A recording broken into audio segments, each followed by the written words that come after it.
Hello students, कैसे हैं आप लोग।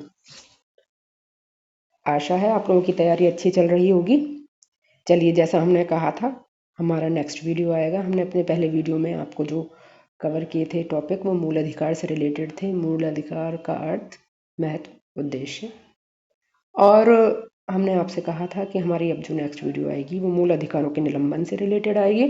तो आप इस वीडियो में आ चुके हैं। तो चलिए अब हम अपना टॉपिक कवर करते हैं। मूल अधिकारों का निलंबन। निलंबन माने निलंबित कर देना, सस्पेंड कर देना, कुछ टाइम तक के लिए हटा देना, हमेशा के लिए हटा देना। तो यहाँ क्वेश्चन यह है कि क्या मूल अधिकारों का निलंबन किया जा सकता है। तो सामान्य नियम है कि मूल अधिकारों का निलंबन नहीं किया जा सकता, क्योंकि अनुच्छेद 13 कहता है कि कोई भी विधि नहीं ऐसी बनेगी जो मूल अधिकारों को कम करती हो, छीनती हो। किंतु यह एक सामान्य नियम है, परंतु हर नियम के कुछ अपवाद भी होते हैं।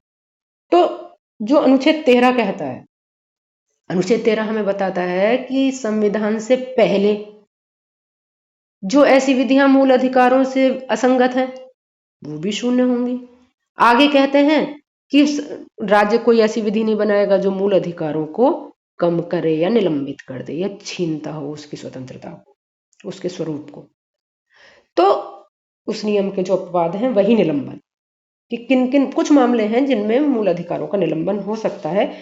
तो उसमें सबसे पहला अधिकार अनुच्छेद 33, प्रतिरक्षा सेवाओं के जो व्यक्ति हैं उनसे, जो प्रतिरक्षा सेवाओं से संबंधित व्यक्ति हैं उनके संबंध में। अनुच्छेद 13 संसद को यह शक्ति प्रदान करता है कि वह प्रतिरक्षा सेवा के जो सदस्य हैं उनके मूल अधिकारों को उस मात्रा तक निर्बंधित कर दे ताकि वो क्या, कि अपने कर्तव्यों का उचित रूप से पालन कर सकें। तो यानी ये जो अनुच्छेद 13 में रिस्ट्रिक्शंस है, ये किनको है, प्रतिरक्षा सेवाओं से संबंधित व्यक्तियों के संबंध। और इस निर्बंधन का, क्योंकि निर्बंधन क्या, संविधान में जो भी निर्बंधन लगेंगे वो क्या होने चाहिए, उचित होने चाहिए। और इसकी क्या है युक्तियुक्तता, ये निर्बंधन प्रतिरक्षा जो सेना है, सेवाएं हैं, उनके जो सदस्य हैं उन पर क्यों लगा, जिससे वे अपने कर्तव्यों का पालन उचित रूप से कर सकें। सेकंड, अनुच्छेद 34, जब, सॉरी इसमें स्क्रीन पर टाइपिंग में थोड़ा सा मिस्टेक दिख रहा है, यहां पर जब सेना विधि लागू हो, जब सेना विधि लागू हो, ये एक टाइपिंग मिस्टेक है, जस्ट टेक्निकल है। तो जब सेना विधि लागू हो जाती है तो मूल अधिकार स्वतः ही निलंबित हो जाते हैं या कर दिए जाते हैं। तो ऐसी स्थिति में भी मूल अधिकारों का निलंबन हो जाता है। और जो हमारा नेक्स्ट पॉइंट है, संविधान संशोधन के द्वारा, ये थोड़ा इंपॉर्टेंट पॉइंट है क्योंकि शॉर्ट में भी आता है कभी कभी, तो इसको थोड़ा सा हम एक्सप्लेन करके चलेंगे। जो ये संविधान संशोधन है हमारा, इसे समझ लीजिए। आपको पता है कि भारतीय संविधान एक अनम्य संविधान नहीं है, इसमें परिस्थितियों के हिसाब से, परिस्थितियों के अनुसार संशोधन करने की शक्ति दी गई है। तो यहां प्रश्न ये उत्पन्न होता है कि मूल अधिकारों का निलंबन हो सकता है संशोधन के माध्यम से। तो इसके लिए हमें जाना होगा जो लीडिंग केसेस हैं इससे संबंधित। तो इससे लीडिंग केस, जो पहला केस है, वो हमारा केस जो आएगा इसके संबंध में, वो आएगा शंकरी प्रसाद वर्सेस भारत संघ। दूसरा केस सज्जन सिंह वर्सेस राजस्थान राज्य। तीसरा केस हमारा आएगा गोलकनाथ वर्सेस पंजाब राज्य। और उसके बाद आएगा हमारा भारतीय संविधान संशोधन 24वां संविधान संशोधन। और लास्ट में केशवानंद भारती वर्सेस भारत संघ। चलिए अब हम थोड़ा सा इसको डिटेल में करते हैं। देखिए, क्या संविधान संशोधन से मूल अधिकार में परिवर्तन आ सकता है?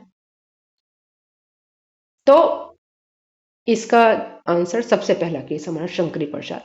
शंकरी प्रसाद, क्योंकि जो ये संशोधन है ना ये 368 में होगा और अनुच्छेद 13 विधि को परिभाषित करता है। तो इसमें यह प्रश्न आता है कि क्या 368 के जरिए के माध्यम से हम भाग 3 में संशोधन कर सकते हैं? तो सबसे पहले एक केस आया शंकरी प्रसाद, जिसमें कहा कि अनुच्छेद 368 के अधीन संविधान के भाग 3 में संशोधन किया जा सकता है और संविधान में जो 368 में जो विधि बनेगी वो अनुच्छेद 13 के अधीन विधि नहीं होगी, यानी उस पर ये रिस्ट्रिक्शन नहीं होंगी कि आपने मूल अधिकारों को क्यों कम कर दिया, क्यों छीन लिया, क्योंकि 13 में विधि होती है तो उसको 13 के नियमों का पालन करना पड़ेगा। 13 क्या कहता है? कोई भी राज्य ऐसी विधि नहीं बनाएगा जो मूल अधिकारों का हनन करती हो, असंगत हो, छीनती हो। तो यहाँ ये जो केस हमारा आया शंकरी प्रसाद वाला, उसमें माननीय उच्चतम न्यायालय ने कहा कि जो 368 में लॉ बनेगा वो अनुच्छेद 13 में विधि नहीं होगा, यानी आप उसको चैलेंज नहीं कर सकते कि वो आर्टिकल 13 के कंट्राडिक्शन में है। इसी का समर्थन सज्जन सिंह वर्सेस राजस्थान राज्य में किया गया और शंकरी प्रसाद में दिए गए निर्णय को ही माना गया। थर्ड केस, इंपॉर्टेंट केस, जिसमें शंकरी प्रसाद और सज्जन सिंह दोनों केस में दिए गए व्यूज को नकार दिया गया, मानने से इनकार कर दिया गया, और वो केस था गोलकनाथ वर्सेस पंजाब राज्य। गोलकनाथ वर्सेस पंजाब राज्य में उन्होंने कहा कि 368 के अधीन जो विधि बनेगी वो भी उसे भी 13 का पालन करना होगा, वो अनुच्छेद 13 में विधि होगी, यानी अनुच्छेद 13 के उपबंध 368 पर भी लागू होंगे। इससे क्या हुआ कि इस केस में निर्णय आया, उस निर्णय के प्रभाव को दूर करने के लिए 24वां संविधान संशोधन हुआ और अनुच्छेद 13 में सब क्लॉज 4 जोड़ा गया और जिसमें कहा गया कि अनुच्छेद 368 के द्वारा बनाई गई विधि पर यह नियम लागू नहीं होगा। और इस संविधान संशोधन के बाद एक केस आया केशवानंद भारती, और केशवानंद भारती वाले केस में कहा गया कि 24वां संविधान संशोधन संवैधानिक है, ठीक है, यानी पूर्व की स्थिति आ गई। सज्जन सिंह, शंकरी प्रसाद, वही स्थिति रिपीट हो गई, पर उन्होंने एक इस पर परिसीमा लगा दी। उन्होंने कहा कि 24वां संविधान संशोधन सही है, अनुच्छेद 13 के अंतर्गत जो विधि बताई है वो उसके अंदर 368 में संविधान संशोधन के द्वारा जो विधि बनाई जाएगी वो नहीं आएगी, परंतु राज्य कोई भी ऐसी विधि नहीं बनाएगा जिससे संविधान का आधारभूत ढांचा नष्ट होता हो।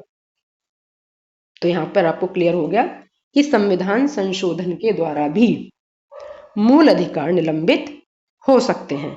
अब हमारा लास्ट आता है आपातकाल, इमरजेंसी। इमरजेंसी में मूल अधिकार निलंबित होते हैं। कैसे कैसे निलंबित होते हैं वो देखिए, आपको इमरजेंसी के बारे में पता ही है। आपातकाल अनुच्छेद 352, 356, 360 के अंतर्गत आता है। अब हम ध्यान देते हैं अनुच्छेद 358, 358 कहता है कि आपात की उद्घोषणा होने के बाद क्या होता है, अनुच्छेद 19 निलंबित हो जाता है। 358 कह रहा है इस बात को। तो क्या हुआ, 358 में क्या बताया कि जिस समय आपात की उद्घोषणा होगी उस समय अनुच्छेद 19 निलंबित हो जाएगा। और 359 क्या कहता है, 359 के अनुसार राष्ट्रपति को यह शक्ति प्रदान की गई है कि वह भाग 3 में दिए गए अधिकारों को न्यायालय में प्रवर्तन कराने का अधिकार, न्यायालय से लागू कराने के अधिकार को निलंबित कर सकता है। यह थी हमारी पूर्व की स्थिति, परंतु क्या हुआ, यह स्थिति अच्छी नहीं थी हमारे लोकतंत्र के लिए।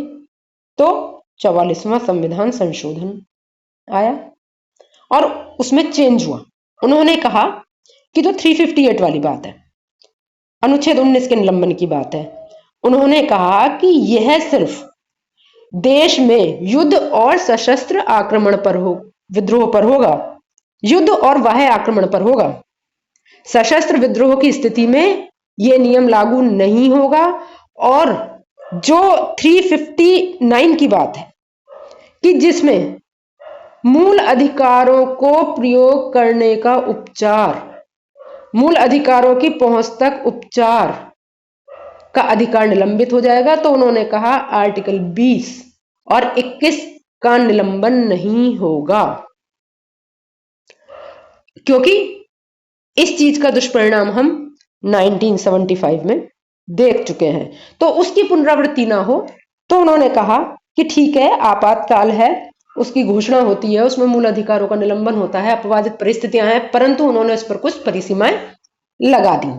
तो इस प्रकार आपने देखा कि मूल अधिकारों का निलंबन कब कब होता है, किन परिस्थिति में होता है। अब आगे हमारा ये टॉपिक है कि मूल अधिकार किन के विरुद्ध प्राप्त है। मूल अधिकार हमें किस किस के विरुद्ध प्राप्त है? सबसे पहली चीज राज्य के विरुद्ध प्राप्त है, दूसरा प्राइवेट व्यक्ति के विरुद्ध प्राप्त है, और तीसरा क्या है? ये प्राइवेट निगमित निकाय के विरुद्ध प्राप्त है। अब यहां ये देखना है कि जो मूल अधिकार है ये हमें राज्य के विरुद्ध प्राप्त है, पर राज्य है क्या? इसको जानने के लिए मूल अधिकारों के संदर्भ में हमें सबसे पहले जाना पड़ेगा अनुच्छेद 12, और अनुच्छेद 12 भाग 3 के संबंध में राज्य को परिभाषित करता है। अनुच्छेद 12 के अनुसार राज्य के अंतर्गत संसद, राज्यों के विधानमंडल, स्थानीय प्राधिकारी और अन्य प्राधिकारी आते हैं। क्योंकि संविधान निर्माताओं की शुरू से एक ही मंशा थी इस संविधान को लागू करने के लिए कि भारतीय जनता को एक गरिमामय जीवन मिले। उन्होंने इसी के लिए मूल अधिकार बनाए, पर उन्होंने यह भी ध्यान रखा कि किसी दिन ऐसी स्थिति ना आ जाए कि राज्य की निरंकुशतावश नागरिकों के, अनागरिकों के मूल अधिकारों का हनन होने लगे और देश की गरिमा पर प्रश्न चिन्ह लग जाए। उन्होंने इसके लिए क्या किया? उन्होंने मूल अधिकारों जो हमें है ये किसके विरुद्ध उपचार है? राज्य के विरुद्ध। अगर राज्य किसी भी व्यक्ति के, किसी भी नागरिक हो, अनागरिक हो, कुछ मूल अधिकार सिर्फ नागरिकों को प्राप्त है, कुछ नागरिक अनागरिक व्यक्ति को प्राप्त है। तो जैसी भी स्थिति है, यदि राज्य के द्वारा किसी नागरिक या व्यक्ति के मूल अधिकारों का हनन होता है तो उसके पास यह उपचार है कि वह अनुच्छेद 32, अनुच्छेद 226 में जाकर न्यायालय की शरण ले और अपने मूल अधिकारों का हनन होने से रोके, तथा मूल अधिकारों का हनन करने वाले को दंडित किया जा सके, जिससे एक उदाहरण बने कि नागरिकों के मूल अधिकारों को सुरक्षित रखा कैसे जाए। तो यहां आपने देखा मूल अधिकार हमें किसके विरुद्ध प्राप्त है? राज्य के विरुद्ध प्राप्त है। अब चलते हैं दूसरे टॉपिक पर। दूसरे टॉपिक में आते हैं प्राइवेट व्यक्ति के विरुद्ध। इसमें हम एक केस, वो केस हमारे लिए सफिशिएंट होगा, उस पर चलते हैं। बोधिसत्व गौतम वर्सेस शुभ्रा चक्रवर्ती। इस केस में न्यायालय ने आदेश दिया कि जो पीड़ित है उसको अभियुक्त अंतरिम प्रतिकर दौरान वाद देता रहेगा। यानी इस वाद में पीड़ित के मूल अधिकारों का हनन हुआ और न्यायालय ने प्राइवेट व्यक्ति के विरुद्ध भी इसको लागू किया। थर्ड आता है हमारा प्राइवेट निगमित निकाय के विरुद्ध। इसमें हमारा जो इंपॉर्टेंट केस है, एक केस ही सफिशिएंट है इसमें, Indian council for environmental legal action versus Bharat संघ। इसमें क्या हुआ था? इसमें कोर्ट ने कहा कि यदि किसी व्यक्ति के, किसी नागरिक के मूल अधिकार का हनन होता है तो कोर्ट ये ना कहे कि चूंकि ये जो कार्य किया है वो प्राइवेट व्यक्ति ने किया है, प्राइवेट निकाय ने, निगम ने किया है, उसके अगेंस्ट आपको कोई रिलीफ नहीं मिलेगा। उन्होंने कहा यदि राज्य अपने कर्तव्य का पालन नहीं करता है तो ऐसे में न्यायालयों का यह दायित्व है कि वो उस मामले में हस्तक्षेप करें। तो इसमें क्या हुआ था? ये कारखाने से रिलेटेड था और इस कारखाने से जो वो आती थी, दुर्गंध आती थी, उससे लोगों को नुकसान होता था, उनका जीवन संकट में था। तो इस पर, क्योंकि निकाय के विरुद्ध था, निगमित निकाय थी ये, तो इसके विरुद्ध माननीय सुप्रीम कोर्ट ने निर्णय दिया और उन्होंने कहा कि प्राइवेट निगमित निकाय के विरुद्ध भी हमें मूल अधिकार प्राप्त हैं। यदि वो हमारे अधिकारों का हनन करेंगी तो उसके लिए भी हमें उपचार प्राप्त है। ठीक है, अब हमारा नेक्स्ट टॉपिक आता है कि मूल अधिकार की विशेषता क्या है। मूल अधिकारों की विशेषता के लिए आपको मेरे नेक्स्ट वीडियो पर आना होगा और उसको आपको विजिट करना होगा, क्योंकि ये टॉपिक अपने आप में यहाँ कंप्लीट हो चुका है। मूल अधिकारों की विशेषता और मूल अधिकार और साधारण अधिकार में अंतर, ये हम एक शॉर्ट वीडियो है, ज़्यादा बड़े टाइम की नहीं होगी, उसको आप विजिट करें। और इस वीडियो में अगर कुछ समझ में नहीं आ पाया है या कुछ और समझना चाहते हैं आप, तो मेरे चैनल पर जो मेरी कमेंट सेक्शन है, इसमें आप उस पर अपना कमेंट भेज सकते हैं। और अगर आपको मेरी वीडियो यूज़फुल लग रही है और आपको लगता है कि हम इसी तरह से वीडियोस बनाते रहें, तो आप मेरे चैनल को सब्सक्राइब करें, मेरी वीडियो को लाइक, कमेंट एंड शेयर करें। Thank you. जय हिंद।